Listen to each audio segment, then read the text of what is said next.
Charisma Quotient. I'm your host, Kim Seltzer, a dating and makeover expert, where I will help you build confidence, make connections, and find love from the outside in.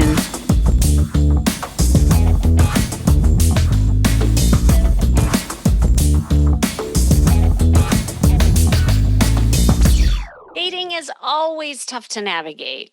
What do you text back? Who pays the check? Why is it so hard to meet normal people? What's with all this ghosting, right? Like these are the normal things that have been going on. But dating nowadays brings a whole new set of difficulties and layers. I mean, the old rules of dating no longer apply. Most exchanges happen over an app, and we forget how to do our makeup and dress up while staying home for the past couple of years. And a lot of you are feeling, well, dusty, rusty, and just out of sorts. So it's been hard to motivate yourself not only to dust yourself off, polish off the tarnish, but to also know where to go and how to start dating in this new era. It's like we have all been in a time warp, not really realizing the impact it has had on all of us. And your social muscles might have been atrophied. So talking and being even close to strangers seem weird. Your COVID clothing definitely didn't help you feel sexy these past couple of years. I mean, the thought of putting on heels and bearing skin as a woman, especially if you haven't, done that in a while, or if you put on a few pounds, that all seems daunting and quite honestly haunting. And the fear you might have been even just like being around people physically close to someone. Also, emotionally, it might be scary as well, especially if you've been mostly isolated from just humans. So, I wanted to kind of motivate you with this episode by upping your dating game, especially at this juncture. I have been working with a client now, and these are just the themes that have been going on with a lot of people that I've been working with. And when I first talked to him, it was just 3 weeks ago, and he was completely stuck in a rut with dating. He recently was divorced, but it happened right before the pandemic hit. And he was finally crawling out of his cave, and he wanted to learn how to date in this new world at 62 years old. And he just wasn't enjoying it. The whole dating process was just horrible for him. And he just found the online experience awful, as many of you are, filled with women he wasn't attracted to or he could even see himself with. He was getting really burnt out. But there were a lot of mistakes we uncovered together that he was making. He was only on two sites, and his profiles were, let's just say, not marketing him to his full potential. His clothes were from 1990. I'll say that. His hair was unruly. The quality of his pictures were poor, and he didn't have an overall good dating image. So that was just a start. But also, his expectations around dating were way too unrealistic, and he was setting himself up, quite honestly, for failure with putting way too much into each and every interaction he was having with women he would be in contact with. So he was vetting online each of these women as if, okay, are you my next girlfriend or wife? Like, are they good enough to be his next wife? And in addition, he wasn't really clear on what he wanted and vacillated between his desire to enjoy being alone, but he also wanted to just kind of do his thing. And he was also saying, okay, but I do want a company of a woman. He was all confused. His expectations just clashed. And he wasn't doing anything else to exercise the social muscle. He mostly was just numbing out, swiping, and getting nowhere fast. So finally, he had a very negative attitude with the whole, online dating thing. And he was just ready to give up. And thank goodness he called me, and we started working together. And, the first thing I had to do was just do a hard reboot on his attitude, and not to mention clean up his clothes a little bit and his look, just to get a new outlook on his expectation and vision of what he wanted around dating. And he suddenly got the idea, after just a few sessions, that being more present and not getting attached to the outcome was where he needed to be. And with that, being super clear on his intentions to really work on himself and leverage his skills while dating so he can attract something different this time around. I mean, he was putting so much pressure on himself for getting it right. And in just 3 weeks, and we really are just beginning, he already has received more dates. He has a new excitement with his interactions he's been having just in his everyday life that he's been engaging in. And he brushed up his, dating wardrobe and got a haircut. And he's feeling this new sexy confidence as he walks through the world.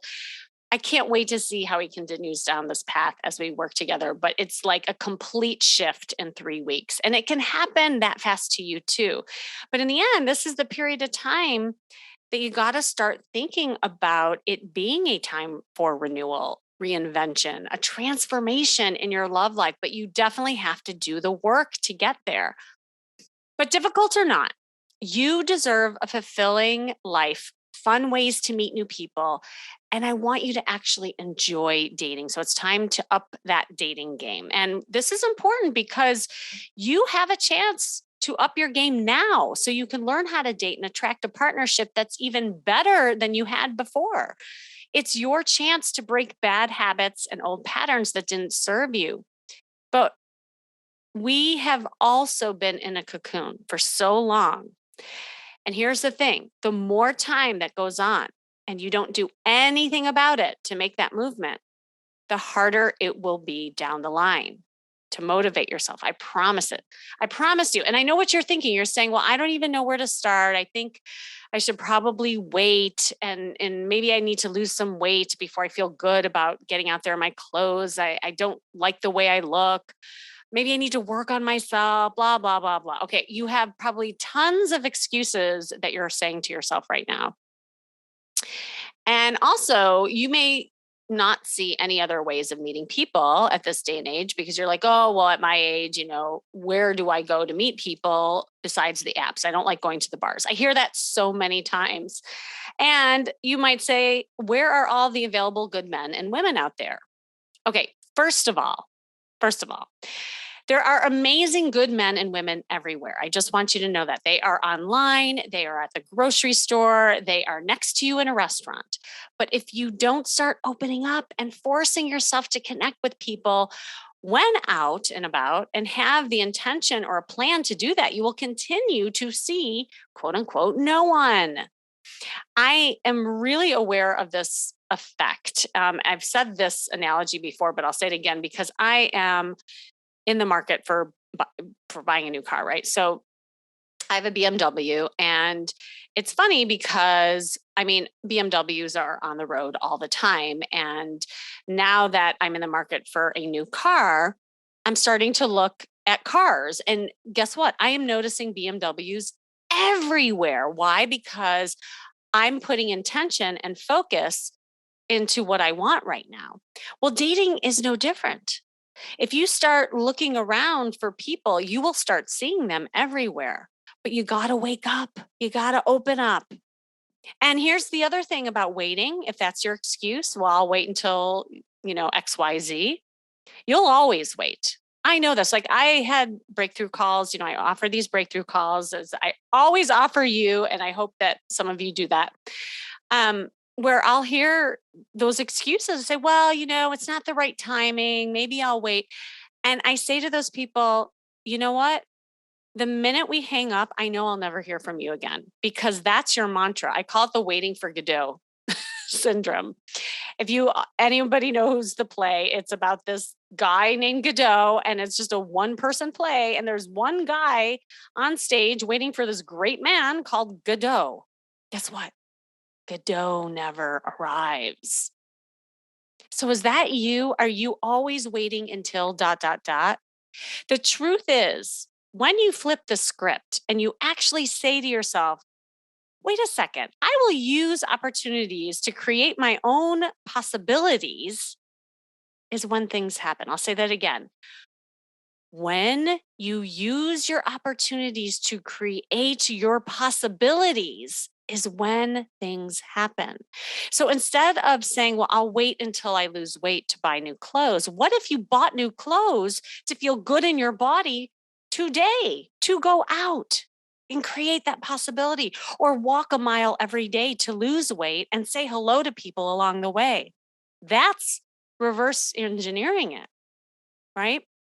This is what I do all the time with my clients as we set out goals and we map out, things that you're going to do every single day to hit it. But if you just say to yourself, "Oh, I'll wait until dot dot dot," nothing ever happens. And then there'll be another excuse when the dot dot dot happens. But here's the thing, difficult or not, you deserve a fulfilling life, fun ways to meet new people, because I want you to actually enjoy dating by upping your dating game. So I want to give you a couple pieces of dating advice to up your game, achieve a fulfilling love life, and find a happy relationship, no matter how serious you're looking for right now. And you may not even know what you're looking for, and that's half the battle. So get out your pencil and paper. Number one, this is really important. Appreciate how dating is different now. I want you to just really reflect upon, where your life was before the pandemic, where your life was during, and what you want for your life now. As soon as the stay-at-home order hit, the dating game had changed. Maybe you got some Zoom date fatigue, or maybe you're now determining who to date based on, the vaccination status. I mean, there's so many things that started changing for us. However, what's going on in the world doesn't have to harm your love life. In fact, it has been even beneficial. And this is what I want you to look at. For example, dating during the pandemic meant focusing on building an emotional connection first, since we couldn't rely on the physical part, right? And so there was a new way of creating excitement around connecting with people just from an emotional sense. So you got to know someone and who they were, and spending time and energy with somebody, with doing the dating thing in a whole different way. You learn to build slower, more emotional connections, which in my mind built more healthier connections, because when you have that, then the physical gets so much better. So it's almost like going back into time when people really courted one another. And I hope that sustains, even as we get back out there. And staying at home became an opportunity to get to know other people with fewer distractions. So the past couple of years have changed us in many ways. And the way you date and prioritize what you want can be one of them. So reevaluate what you're looking for now and how you want to date based on the lessons you've learned in the past couple of years. So that is the first and foremost thing.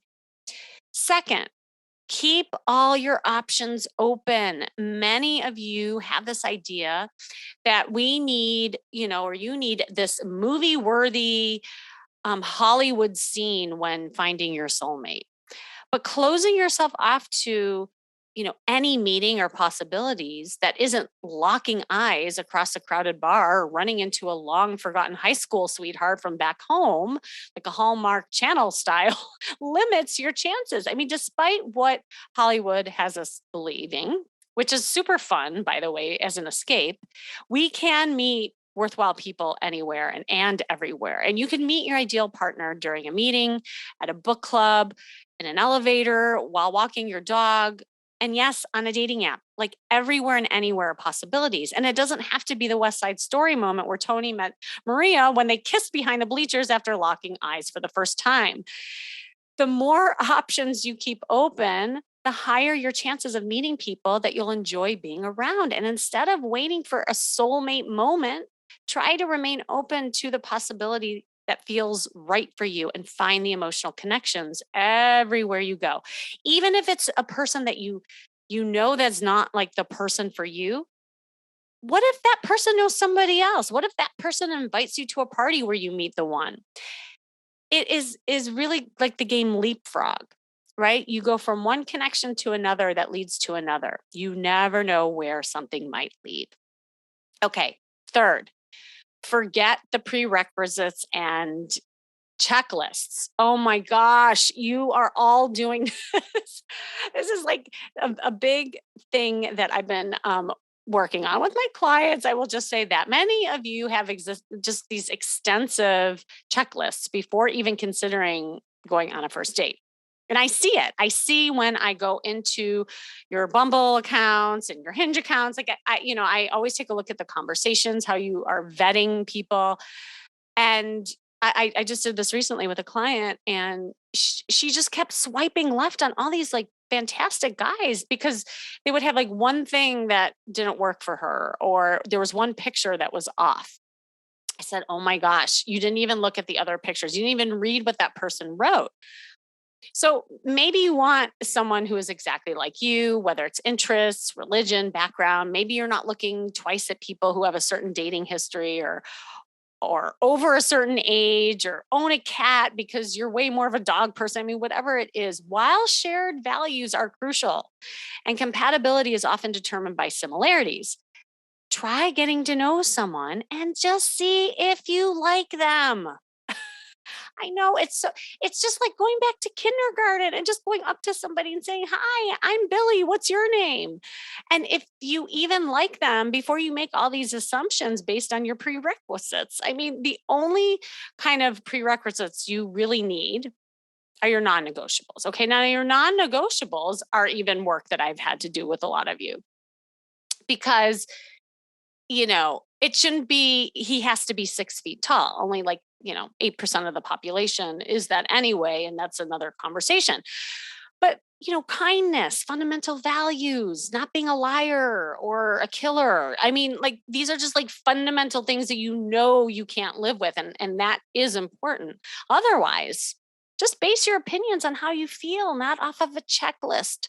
Pay attention to the person in front of you and try not to project a narrative or assign a meaning to traits before you even know the person. Ask questions, share things about yourself, genuinely care about why someone is the way they are before determining whether or not they are for you. That's a big one for me, for you guys. Okay, number 4, focus on finding out what you want. Dating, and this is how I see it, dating is supposed to be about finding what you want, not becoming what someone else wants.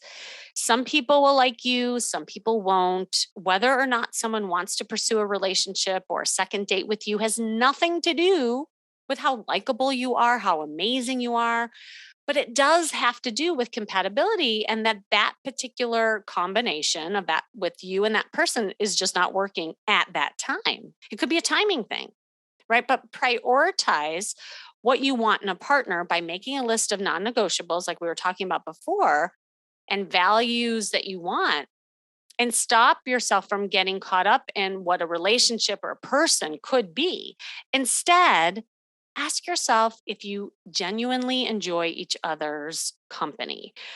Like, do you like the person you're talking to or whether or not they deserve you? I mean, really gain clarity on what makes you happy versus avoiding hurting someone else's feelings, shape shifting into what you think they want, or people pleasing. It's not about the other person. Now is the time to get a little selfish and see what is right for you and turn away situations that are not.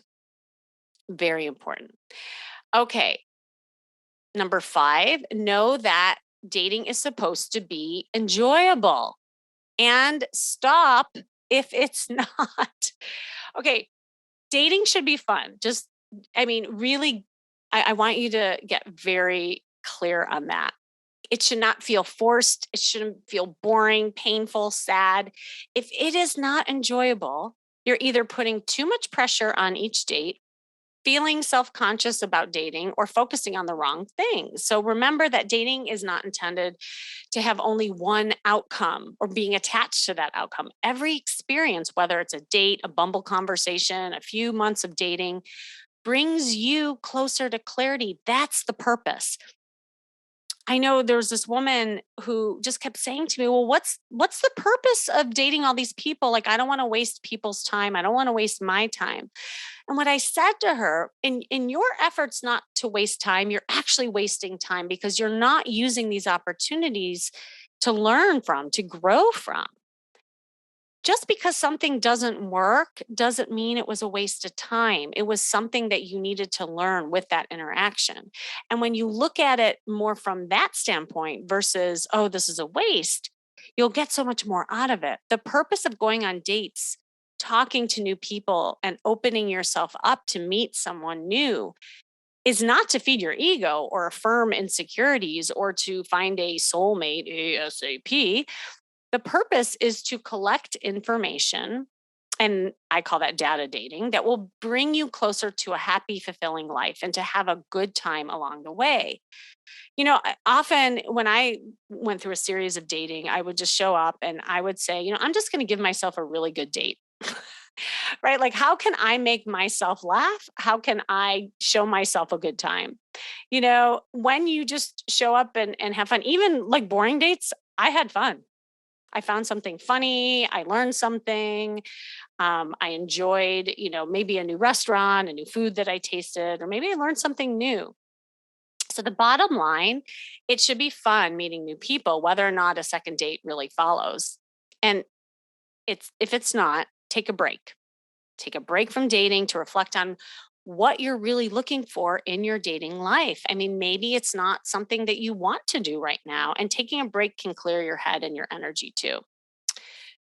And finally, number six, reinvent yourself outside and in. This is such a great opportunity to do that. I mean, being alone for this long was a good thing, and you may still want to continue down that path. A single relationship status or even just time spent on your own allows you to turn inward and explore your truest desires and to get to know yourself better and and the outward by renewing yourself with a healthy diet, exercise, new wardrobe, new hairdo. I mean, all that brings forth a new fun and flirty energy. And when you take the time to really enjoy knowing yourself and what you want, your dating lives will become more fulfilling and successful and fun. Use this time to understand what you want out of a partner, but more importantly, I want you to feel good so that you can feel whole, that you don't necessarily need a partner, but that it would it would fulfill a part of you that would be a nice thing, right? Like, it's not like a coming from a need. It's just more of a wow, this is really compatible and I'm enjoying this partnership and whatever that looks like. All right, I want to read you all a letter that I got recently that kind of highlights just what I'm hearing a lot of you finding so challenging about the dating game.